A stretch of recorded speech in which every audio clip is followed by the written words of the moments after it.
This chart maps the entire global economy. That massive slice, representing over a quarter of the world's nominal GDP, belongs to a single nation, the United States. Managing an economy of that size requires immense physical and organizational scale. The country consists of 50 distinct states spanning the third largest landmass on Earth, supports a population of over 341 million people, and maintains a sprawling military footprint across the globe. For most of history, global dominance belonged to ancient empires, yet this superpower originated from a rebellion of 13 isolated colonies. To survive the hostile geopolitical vacuum of the 18th century, the founders of the United States had to engineer a new operating system for a nation. Drafted during the 1787 Convention and ratified in 1789, the U.S. Constitution remains the oldest and longest-standing written national constitution in the world. This diagram illustrates the core mechanism of that system, the separation of powers. The founders divided the government into 3 distinct branches, creating a continuous loop of checks and balances to prevent any single entity from gaining autocratic control. First is the legislative branch. Congress is responsible for making federal law, and to divide its power further, it is split into 2 chambers, the Senate and the House of Representatives. Second is the executive branch. The president enforces those laws, serves as the head of state, and acts as the commander-in-chief of the armed forces. Finally, the judicial branch. The Supreme Court interprets the Constitution. Its judges serve lifetime appointments, giving them the independence to strike down unconstitutional actions from the other 2 branches. Below this federal structure lies the principle of federalism, a system where power is deliberately decentralized.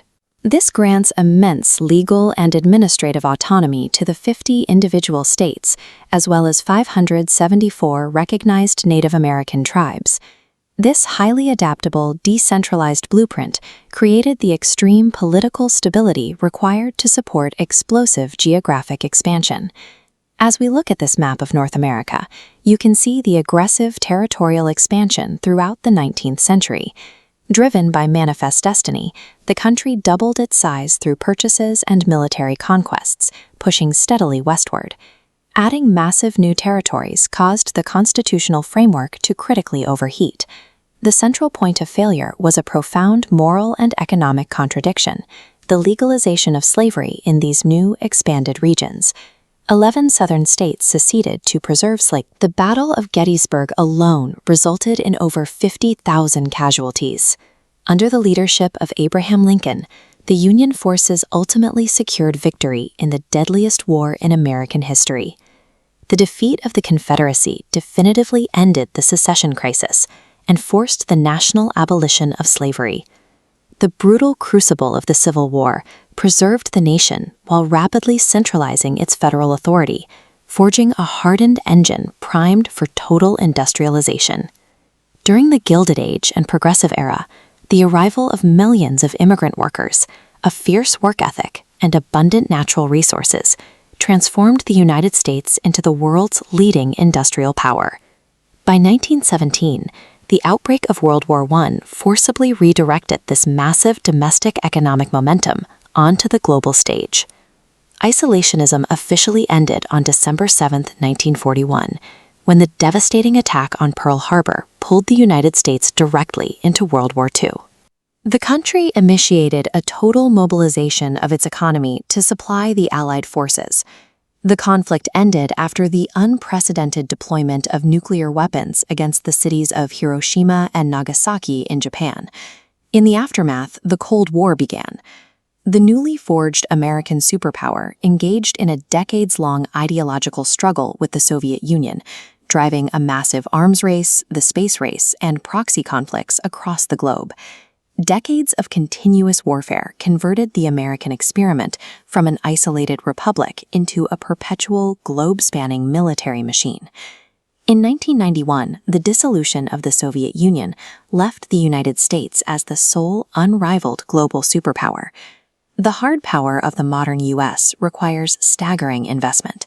Today, the nation accounts for roughly 1/3 of the entire globe's military expenditure. This line graph tracks the relentless upward momentum of the U.S. economy since 1890. it remains the undisputed #1 global economy, functioning as the world's largest consumer market with the highest disposable income per capita. Maintaining this dominance relies on continuous technological innovation. Massive investments in global research and development power the rise of elite tech hubs like Silicon Valley. Beyond military and economic might lies soft power. The United States exports its values through global cultural ubiquity, distributing Hollywood cinema, music, fashion, and the mythology of the American dream to the rest of the world. This intense culture of individualism is legally protected at home by the First Amendment, enforcing the strongest protections for free speech and expression on Earth. The United States operates as a highly engineered, self-perpetuating system. Its superpower status is the deliberate output of a resilient constitutional blueprint, aggressively stress-tested by centuries of experience.